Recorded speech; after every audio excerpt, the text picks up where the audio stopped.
Hello students, my name is Akshay Kanauji और मैं लेके आया हूँ आपके लिए अपना YouTube channel immortal physics Akshay भौत की, जो कि इस बार आपको ट्वेल्थ की फिजिक्स है उसके सभी जितने भी कॉन्सेप्ट्स हैं उनको बहुत अच्छे से एक्सप्लेन करेगा। और ये आपकी अगर आप ट्वेल्थ में हैं तो आपके लिए बहुत ज़्यादा हेल्पफुल होगा। आईआईटी जेईई की तैयारी कर रहे हैं, नीट की तैयारी कर रहे हैं या फिर किसी भी कम्पिटिटिव एग्जाम में जिसमें फिजिक्स आती है, ये आपके लिए बहुत ज़्यादा हेल्पफुल होगा। अगर मेरा आपको वीडियोस पसंद आते हैं तो मुझको बताइएगा, मैं इसके आगे भी वीडियोस बनाऊंगा। और अगर आपको ये अच्छा लगे तो उसको लाइक कीजिएगा, शेयर कीजिएगा और सब्सक्राइब जरूर कीजिएगा। चलिए हम लोग स्टार्ट करते हैं। आज हमारा पहला जो चैप्टर है ट्वेल्थ का इलेक्ट्रोस्टैटिक्स, जो फर्स्ट यूनिट है और उसका chapter number 1 electric charges and fields. ठीक है, तो हम लोग फर्स्ट चैप्टर अपना स्टार्ट करने जा रहे हैं। इसको स्टार्ट करते हैं हम लोग इंट्रोडक्शन से। आखिरकार सबसे पहले हमको पता चले ये जो हम लोग यूनिट नंबर 1 पढ़ने जा रहे हैं इलेक्ट्रोस्टैटिक्स, तो इलेक्ट्रोस्टैटिक्स का मतलब क्या होता है। तो देखिए, इलेक्ट्रोस्टैटिक्स का मतलब होता है, अगर हम लोग इसकी डेफिनेशन की बात करें, इंट्रोडक्शन की बात करें, तो ये एक ब्रांच है फिजिक्स की जो डील करती है, किसके साथ डील करती है, तो static and dynamic of charge. Static का मतलब होता है जो रुके हुए होते हैं और डायनामिक का मतलब होता है जो चलते हुए होते हैं। तो जो हमारी इलेक्ट्रोस्टैटिक्स है, वो जो फिजिक्स की ये जो एक ब्रांच है, वो किसके साथ डील करती है, तो स्टैटिक या फिर डायनामिक चार्ज के साथ डील करती है। और इसी को हम लोग बोलते हैं इलेक्ट्रोस्टैटिक्स। ठीक है, तो इसमें हम लोग चार्ज की दो कंडीशंस पढ़ेंगे। एक जगह पर चार्ज हमारा स्टैटिक होगा, रेस्ट में होगा, रुका हुआ होगा, और एक जगह पर हमारा चार्ज डायनामिक होगा, मोशन में होगा। ठीक है, और ये जो हमारा इलेक्ट्रोस्टैटिक्स है, इसमें हम लोग क्या करेंगे, इस स्टैटिक रेस्ट में जब चार्ज होगा उसके बारे में हम लोग क्या करेंगे, पढ़ेंगे। तो the branch of physics which deals with the static and dynamic state of charge is known as electrostatic और static electricity and current electricity. तो बेसिकली हम लोग यहां पर इलेक्ट्रोस्टैटिक्स में क्या पढ़ने जा रहे हैं, इलेक्ट्रोस्टैटिक्स में हम लोग चार्जेस के बारे में पढ़ेंगे। और वो जो चार्जेस होंगे वो या तो स्टैटिक होंगे या फिर डायनामिक होंगे। अच्छा, किस किस जगह पर हमारे जो चार्ज स्टैटिक होंगे, तो स्टैटिक्स के लिए जो हम लोग चैप्टर्स पढ़ेंगे उसमें हमारा जो पहला चैप्टर ये जो लिखा हुआ है इलेक्ट्रिक चार्जेस एंड फील्ड्स, इसमें हम लोग पढ़ेंगे। दूसरा जो है हमारा गॉसेस थ्योरम, इसमें भी हम लोग रेस्ट चार्ज के बारे में पढ़ेंगे। इसके बाद थर्ड हमारा जो चैप्टर होगा electric potential and potential energy.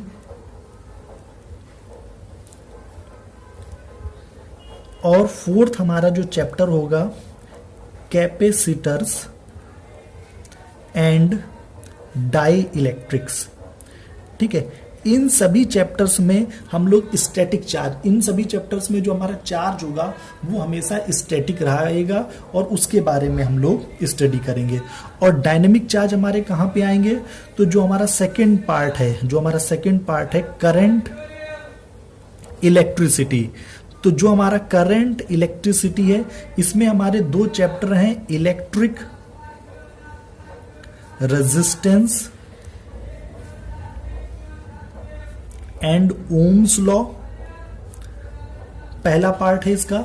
और दूसरा इसका पार्ट है डीसी सर्किट एंड मेजरमेंट। दूसरा पार्ट इसका कौन सा है, डीसी सर्किट्स एंड मेजरमेंट्स। तो ये जो ऊपर वाले हमारे 4 चैप्टर्स हैं, electric charges and fields, Gauss's theorem, electric potential energy, capacitor and dielectric, यहां पर हम लोग स्टैटिक चार्ज की बात करेंगे। और ये जो हमारे करंट इलेक्ट्रिसिटी के 2 चैप्टर हैं, electric resistance and Ohm's law, और दूसरा चैप्टर है हमारा डीसी सर्किट एंड मेजरमेंट, यहां पर हम लोग डायनेमिक चार्ज के बारे में बात करेंगे। मींस इलेक्ट्रोस्टैटिक्स का मतलब होता है दो तरीके की चार्जों की स्टडी करना, एक जो स्टैटिक है, रुका हुआ है, और एक जो हमारा किसमें है, मोशन में है। तो चलिए हम लोग, इंट्रोडक्शन हमारा हो गया कि हमको क्या करना क्या है, क्या पढ़ना क्या है। तो पहली चीज अब हम लोग इसमें पढ़ेंगे, जो फर्स्ट हमारा टॉपिक है वो है हमारा इलेक्ट्रिक चार्ज। तो अब समझते हैं कि हम लोग इलेक्ट्रिक चार्ज आपका क्या होता है। तो देखिए इलेक्ट्रिक चार्ज आपका क्या होता है, आज से लगभग 2500 साल पहले 2500 ईयर्स बैक हमको लगभग चार्ज के बारे में पता चल गया था, ठीक है। लेकिन इसके बारे में जो हमको सही सही पता चला तो इन 1600 एक व्यक्ति थे जिनका नाम था गिलबर्ट। इन्होंने देखिए क्या देखा, इन्होंने देखा कि बहुत सारे ऐसे मटेरियल्स हैं, और वो कौन से मटेरियल हैं, जैसे ग्लास हुआ, आपका एबोनाइट हुआ, आपका सल्फर हुआ। तो ये जो आपके मटेरियल थे, अगर आप इनको क्या करते हैं, रब करते हैं, इनको रगड़ते हैं, तो इन मटेरियल्स के पास एक प्रॉपर्टी आ जाती है कि वो लाइट बॉडीज को, जो हल्की बॉडीज होती हैं, उनको क्या करने लगते थे, अट्रैक्ट करने लगते थे।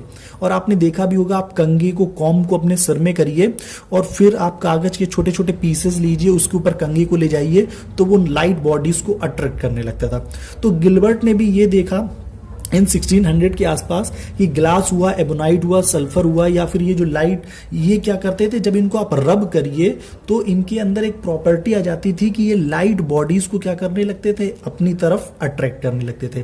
अच्छा, ये जो लाइट बॉडीज को, ये जो लाइट बॉडीज हैं, इनको अपनी तरफ अट्रैक्ट कर रहे हैं किसकी वजह से, रबिंग करने की वजह से। जब आप पहले क्या करते थे, इनको रब करते थे, इन सभी चीजों को रब करते हैं तो ये वाली प्रॉपर्टी हमारे पास आ जाती है। तो इसका मतलब क्या हुआ, ये किसकी वजह से आ रही है, तो इसको नाम दिया गया फ्रिक्शन की वजह से, जिसको हिंदी में हम लोग बोलते हैं घर्षण। मींस ग्लास हुआ, एबोनाइट हुआ, जब हम लोग इनको रब करते हैं, इनमें फ्रिक्शन होता है, और उस फ्रिक्शन की वजह से इनके पास ये प्रॉपर्टी आ जाती है कि ये लाइट बॉडीज को अट्रैक्ट करने लगते हैं। तो on acquiring this property the material is said to be electrified. तो वो मटेरियल्स जो होते हैं जिनके अंदर ये प्रॉपर्टी आ जाती है कि वो लाइट बॉडीज को क्या करने लगे, अट्रैक्ट करने लगे, तो हम लोग बोलते थे कि वो मटेरियल्स जो है वो इलेक्ट्रीफाइड हो गए। तो यहां पर आपको एक वर्ड याद रखना है, इलेक्ट्रीफाइड। इलेक्ट्रीफाइड का मतलब क्या हुआ, वो मटेरियल्स अब क्या करने लगेंगे, लाइट बॉडीज को अपनी तरफ अट्रैक्ट करने लगेंगे। And due to which this property is developed, जिसकी वजह से ये इलेक्ट्रीफाइड की प्रॉपर्टी डेवलप हो रही है, उसको उन्होंने नाम दिया फ्रिक्शनल इलेक्ट्रिसिटी। उसको उन्होंने क्या नाम दिया, फ्रिक्शनल इलेक्ट्रिसिटी। फ्रिक्शनल इलेक्ट्रिसिटी क्यों बोल रहे हैं, क्योंकि फ्रिक्शन की वजह से, रबिंग की वजह से उनके पास ये जो प्रॉपर्टी आ रही है कि वो इलेक्ट्रीफाइड हो गए हैं, चीजों को अपनी तरफ क्या कर रहे हैं, अट्रैक्ट कर रहे हैं। तो जिसकी वजह से ये प्रॉपर्टी हमारी डेवलप्ड हुई, उसको उन्होंने क्या नाम दिया, फ्रिक्शनल इलेक्ट्रिसिटी नाम दिया। और जब हमारा कोई मटेरियल इलेक्ट्रीफाइड हो जाता है तो हम लोग बोलते हैं कि उसने क्या एक्वायर कर लिया है, चार्ज एक्वायर कर लिया है। तो इतना छोटा सा टर्म जो हम लोग चार्ज चार्ज बोलते रहते हैं, उसके पीछे की ये इतनी पुरानी कहानी है कि लगभग आज से 2500 साल पहले हमको इसके बारे में पता चल गया था कि चार्ज जैसी कोई चीज होती है, लेकिन उस वक्त तक इस पे इतना ध्यान नहीं दिया गया। लेकिन इन 1600 में गिलबर्ट जो एक व्यक्ति थे, उन्होंने देखा कि कुछ मटेरियल्स हैं जो क्या करते हैं, अगर उनको आप रब करो, रबिंग करो, तो उनके पास प्रॉपर्टी आ जाती है कि लाइट बॉडीज को, हल्की बॉडीज को वो अपनी तरफ क्या कर लेते हैं, अट्रैक्ट करने लगते हैं। और ये जो प्रॉपर्टी उनके अंदर आ रही है, रबिंग की वजह से आ रही है, या फिर जिसको हम लोग क्या बोल सकते हैं, फ्रिक्शन बोल सकते हैं, घर्षण की वजह से आई है। तो जो मटेरियल इस प्रॉपर्टी को एक्वायर कर लेते थे कि वो लाइट बॉडीज को अट्रैक्ट करने लगते थे, उसको बोला गया कि वो हमारे क्या हो गए, इलेक्ट्रीफाइड हो गए। तो इलेक्ट्रीफाइड का यहां पर मतलब है कि वो लाइट बॉडीज को अपने तरफ क्या करेंगे, अट्रैक्ट करेंगे। And due to which this property is developed, और ये जो प्रॉपर्टी किसकी वजह से डेवलप्ड हो रही है, तो ये प्रॉपर्टी डेवलप्ड हो रही है फ्रिक्शनल इलेक्ट्रिसिटी की वजह से। और जब कोई चार्ज हमारा इलेक्ट्रीफाइड हो जाता था, चार्ज हमारा देखिए इलेक्ट्रीफाइड हो जाता है, वो लाइट बॉडीज को अट्रैक्ट करने लगता है, तो हम लोग बोलते हैं कि उस मटेरियल ने क्या एक्वायर कर लिया है, उस मटेरियल के पास क्या आ गया है, चार्ज आ गया है। तो इस पूरी कहानी को, इतने जो कठिन कठिन टर्म्स थे, उनको एक सिंपल सा, आसान सा टर्म दे दिया गया, चार्ज। तो चार्ज का मतलब ये होगा, जब किसी चीज के पास चार्ज होगा तो वो किसी चीज को क्या करेगा, किसी दूसरी बॉडी को क्या करने लगेगा, अट्रैक्ट करने लगेगा। तो ये हमको समझना है कि चार्ज का मतलब क्या हुआ, जब किसी चीज के पास चार्ज होगा तो वो किसी दूसरी चीज को क्या करेगा, अट्रैक्ट करेगा। ये इतना हमको चीज क्या हुई, समझ में आई। ठीक है, तो जो इलेक्ट्रिफाइड मटेरियल्स होते हैं इसलिए उनको चार्ज मटेरियल्स भी कहते हैं। अब इसके बाद इसको जब थोड़ा सा और स्टडी किया गया तो हमको ये पता चला कि जो चार्जेस होते हैं वो दो तरीके के होते हैं। तो आपको समझना है यहाँ पर कि जो आपके चार्जेस होंगे वो दो टाइप के होंगे। तो जो भी ये था उसको बोला गया these charges are two types. ये जो हमारे चार्जेस थे वो कितने तरीके के थे, दो तरीके के थे। तो हम लोग अपना नेक्स्ट टॉपिक स्टार्ट करते हैं, positive and negative charge. Positive and negative charges. तो आइए देखते हैं पॉजिटिव और निगेटिव चार्ज हमारा क्या होता है।